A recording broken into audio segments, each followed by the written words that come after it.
I'm supposed to do a cold open with you guys about the halftime show. So everyone get in the halftime zone. Okay.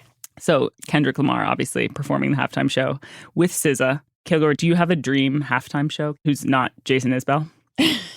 Oh, my God. I was just going to say, I feel obligated as a 40-year-old white sports writer to say Jason Isbell. No, I like them all. I mean, I'm not really good I'm not really good at identifying like what's popular. Same. I'm good with Kendrick Lamar. I like the songs that I've heard from Kendrick. So yeah, 2 thumbs up. I can't wait. Do you think he can do anything political, considering the special guest? At a halftime show? Considering the special guest. Oh, yeah. That special guest, you're referring to President Trump confirmed attending the Super Bowl, not Lil Wayne, New Orleans native, who is the special guest in my head. Anyways. Maybe Drake. From the newsroom of The Washington Post, this is Post Reports. I'm your guest host, Ava Wallace. Today, I'm joined by Adam Kilgore, who is our national NFL writer for The Post, and Candace Buckner, who is a sports columnist here. We are going to be talking about the big game. The Super Bowl is this weekend in New Orleans between the Kansas City Chiefs and the Philadelphia Eagles. We are going to touch on the main characters going into Sunday, what's at stake for each team, legacies, all of that good stuff. So, Candace, tell me, first of all, how much NFL reporting have you gotten to do this year? I know you've been on the Commanders a lot, but have you seen a lot of the league? I paid attention to the Steelers because I'm personally a Russell Wilson gal. Adam Kilgore, isn't that something? So I paid too much attention to the Steelers, a little bit of attention to the Indianapolis Colts, and Commanders. And I thought were the story, forget the Lions, they were the story of the NFL. And I wish at that point, by the time they made it to the NFC Championship, as sports reporters, we do not root for wins and losses. But at that point, I had predicted against them so long. I was like, you know what, screw it. Just go to New Orleans and mess up everybody's betting lines and all that. So I was thinking it would be a great story. I root for stories. It would have been a great story for the Commanders with a rookie head coach and just that revamp, taking it all the way. Best story in a while. And Adam Kilgore, you are in New Orleans. Where are you physically? I am walking through the bowels of the Hilton Riverside Hotel in New Orleans where the Eagles are staying. What are the vibes like in New Orleans right now? They are familiar because these two teams played each other in the Super Bowl 2 years ago. And the Chiefs play in the Super Bowl every year now. And so there's a lot of sort of familiar faces, familiar vibes. I think there's little doubt that these are the two best teams. You've got the very best player in the NFL, if not the best player of all time, in Patrick Mahomes on one side.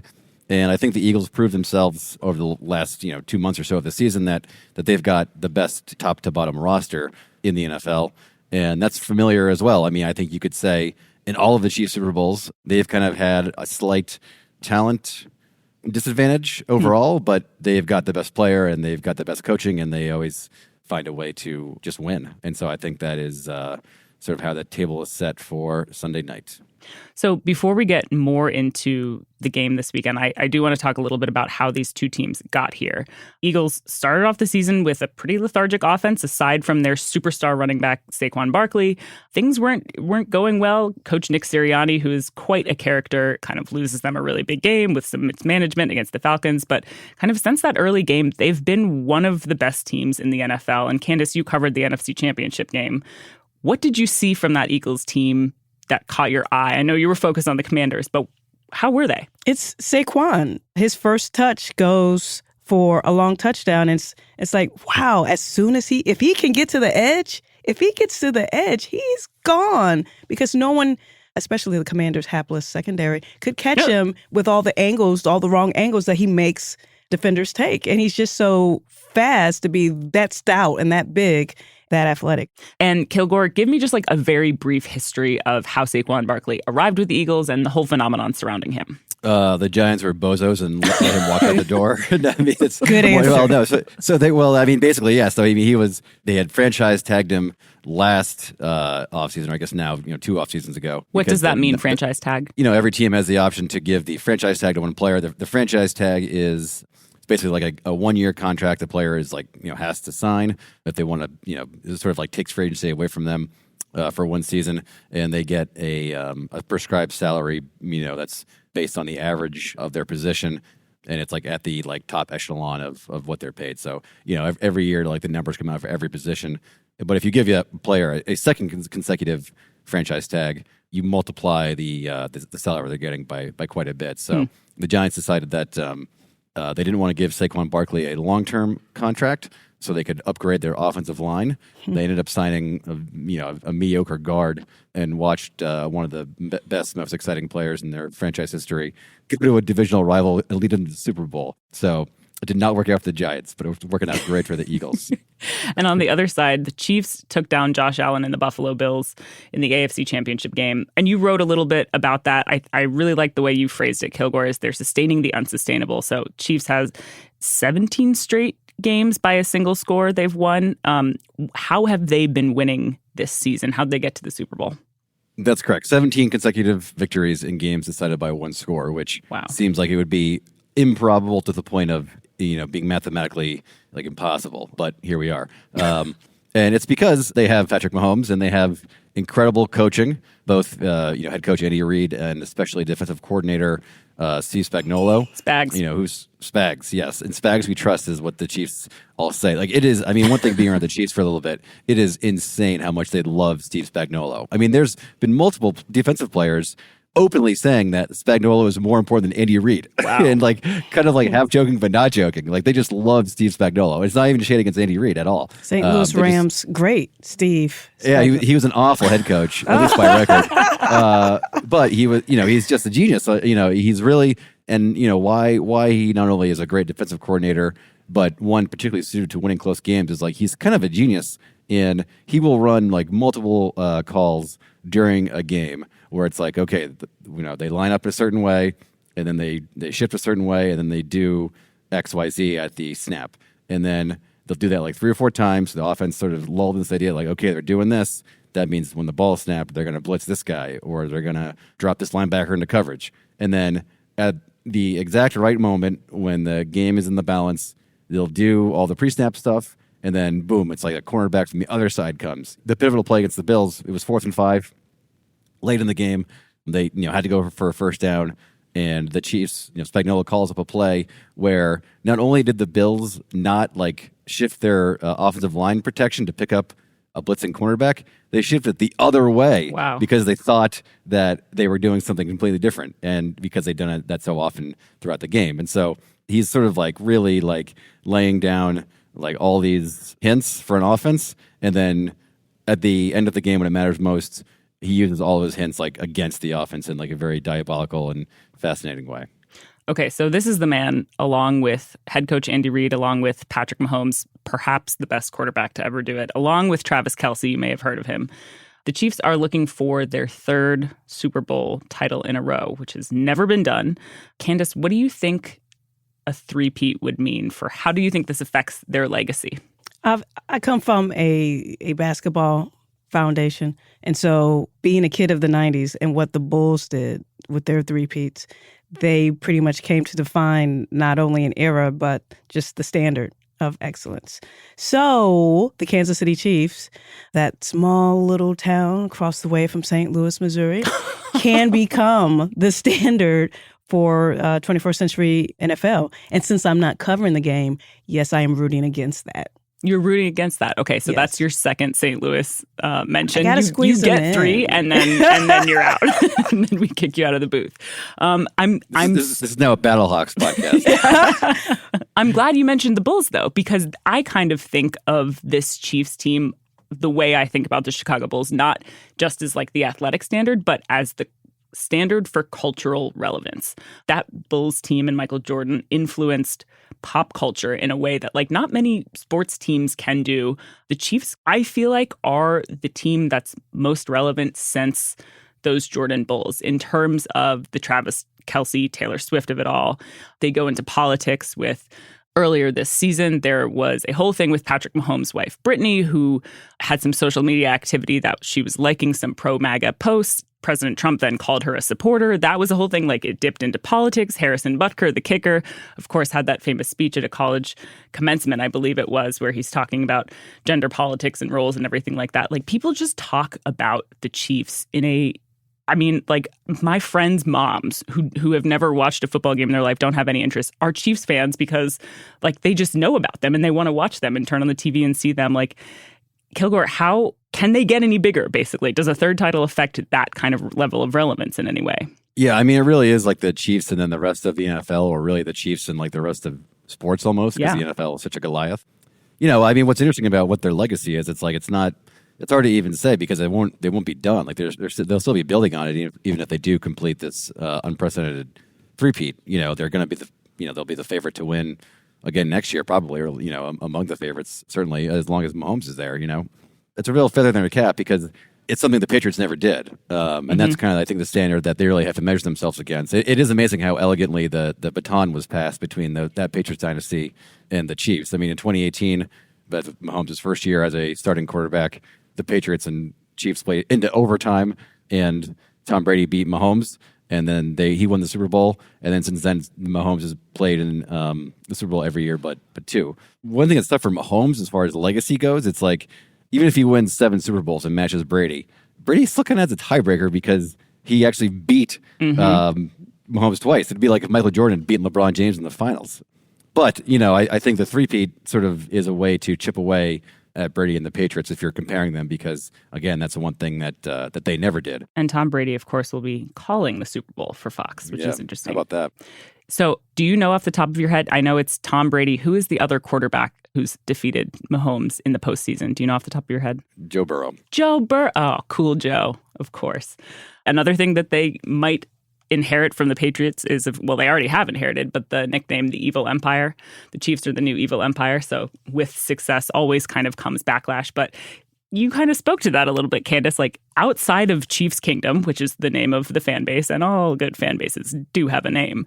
Do people like the Chiefs? I know Taylor Swift fans like the Chiefs, and I'm scared of them. I'm not coming for them, so that's not what's happening. But like, how do people view the Chiefs? Yeah, it's interesting. I did once live in Kansas City, and they were not that good. So it was great. That first time they make the Super Bowl, it's like, plucky team, and, that fireball Patrick Mahomes or Patty Mahomes. It's fun. And so all the things that you described earlier, Kilgore, about the genius of their defense and, just the legacy of Andy Reid as a head coach, beneath all that is just the perception that they also get fortunate calls because that is a big thing. Special treatment. Yeah, and that is not fun. That grinds your gears. Mm-hmm. Yeah, so I think it's mainly people are sick of the Chiefs because they're always winning, they're always on. They're always on commercials. And therefore, and therefore they look for reasons to not like them. And the officiating piece of it is like it's a big deal among like the fans. Like, I mean,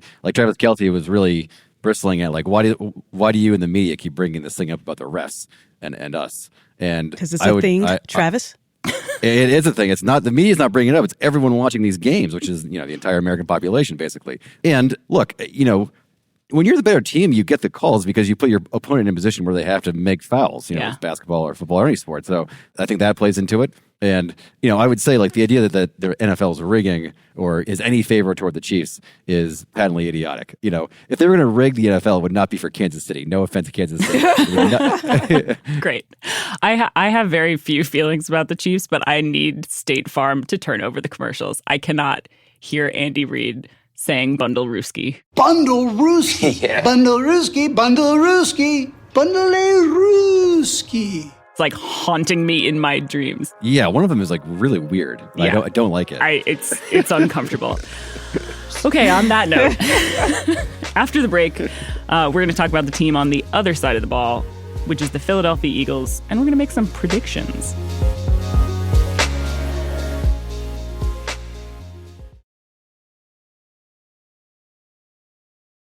Okay, Kilgore, you are in a new location, still inside of the Eagles hotel where they're staying, but closer to the gift shop, that's great. Get some souvenirs. But if you're hearing some faint music in the background, that's all that is. It's really Muzak, I think. Oh, smooth dad, a little Steely Dan for you. Kilgore, tell me about the Philadelphia Eagles in terms of their search for redemption? You mentioned, obviously, it's a familiar matchup. They're looking for vengeance this time around? Well, they are not looking for vengeance if you listen to the Eagles players. Their sort of like little motto about this is like, we're not chasing waterfalls. and apparently Cam Jurgens, the center, did not realize that was a TLC. Oh, no. In fact, I never even heard of TLC, but Lane Johnson set him straight, the tackle. That is like the very obvious prism through which to view this game is like, for the Eagles, because they did get beat by the Chiefs in a pretty heartbreaking game 2 years ago. But I think their approach to that is to say, like, no, these are like two, this is a different roster. We're playing a different Chiefs team. We can't be focused on trying to exact revenge or trying to like play that game over again because, these are two different teams. And if we get caught up in that, that's not going to help us. A big part of what makes them that different team, of course, is Candace. We talked about Saquon. There's a little bit of a running back resurgence happening in the NFL between Derrick Henry on the Ravens, James Cook on the Bills, where people are starting to realize that, maybe this position group has been historically undervalued. Go figure. What makes Saquon different from the other backs you've seen this season? He is just explosive. I remember watching the divisional round between the Philadelphia Eagles and the Los Angeles Rams. It was snowy, and he had that big breakout run. His speed on the turf, even though there was snow on the ground, was astonishing to me. And so just, I guess, the balance that he has, I don't know why running backs of the last few years were cast aside and not paid their money. But I think it would be just maybe poetic justice for that group if it's Saquon who gets the Super Bowl MVP because of the Eagles win. He's just astonishingly athletic. I think the thing everyone points to is when he backwards hurdled a player this season, which it was just stunning. I mean, and he was 101 yards short of breaking the rushing record this season. Like he's absolutely just a marvel. Okay, so we've talked about the teams. We've talked through some storylines. Candace, what are you going to be watching for as the game plays out on Sunday? What interests you most, do you think? I know 2 years ago it was a big deal because there were two African-American quarterbacks starting in the game. That's no longer a storyline. But I am looking at Jalen Hurts because I don't know if I can fully trust him. Weeks ago, he had a concussion during a game against the Commanders. And then he's been dealing with a knee issue that, even in the championship game, NFC championship game, he came in wearing a brace, took it off. So I don't know if I can fully trust his health. So I would be interested to see if he can take off, if he is just seatbelting himself into the pocket and not moving at all, which probably won't be the best thing to do against this defense. Every game rides on the quarterback's shoulders, but especially if they shut down Saquon, Jalen, what can you do? Yeah, you don't trust Jalen because of his health. The entire Eagles fan base doesn't trust Jalen Hurts because of his passing game. It's great. It's a lot of mistrust going around. Kilgore, how about you? What are you going to be most interested to see on Sunday? Well, I want to see how the Chiefs can hold up blocking the Eagles' defensive front. Remember when they got beat by Tom Brady's Bucs? What's funny about that game, as we always say, it's like Brady versus Mahomes. It's like Brady had like nothing to do with that victory. The Bucs defensive line just totally swamped the Chiefs offensive line and like basically gave Mahomes no chance to be Mahomes. Now the Chiefs offensive line was very injured in that Super Bowl, and they're not injured right now, and so I think that should be a fair fight. But Jalen Carter, as Candace referenced earlier, is just a man child. I mean, he can like destroy a game by himself if he's engaged and playing hard, and given that fact that it's a Super Bowl, I assume he will be. And then they've got good defensive ends too, and Milton Williams, another defensive tackle, is like playing the best of his career lately, and so it's a really big challenge for the Chiefs' offensive line, which is one of their weaker points, which is odd because they also have some really good players, so their tackles had been a real vulnerability all season long, and then to fix that, Andy Reid moved out left guard Joe Thuney to left tackle, and that has helped protect Mahomes' blind side much, much better. He's a great player. Mahomes keeps calling Joe Thuney a Hall of Famer, so not exactly Taylor Swift in terms of like a famous figure in this game, but yes, but Joe Thuney, big deal. Nerd alert. We should have you title this episode. God, that was terrible. The Joe Thuney intrigue. I will be watching for all those things. I will also be watching for the commercials. I will be looking to see who is in Taylor Swift's suite. I will be... Hashtag Toonie Watch. Hashtag Toonie Watch. The Toonie intrigue. Candace, quickly, your prediction for the game and score. The Chiefs are going to do it. Wow. Oh, because of the whole one-score thing, let's just say 24-21. Kilgore? I am right in line with Candace. I see this every Super Bowl the Chiefs play in, which is the other team is better and the Chiefs are going to win. I have 27-24, Kansas City Chiefs three-peat. City of Philadelphia, remember me as your only champion today. I think the Eagles do it 21-17. Okay. I just don't think, Ava, that the Eagles can win a close game against the way the Chiefs are so good Kilgore, in the end game. This is not arguing time. This is prediction time. That's what I'm predicting. Ava, you are wrong. Fair enough. I'll eat my words. Candace, thank you so much for talking football with me today, and enjoy whatever Super Bowl watching situation you have for yourself on Sunday.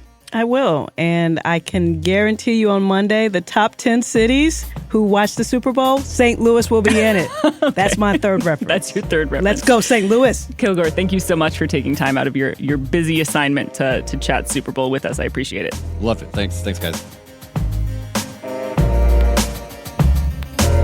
Candace Buckner is a sports columnist for The Post. Adam Kilgore covers national sports.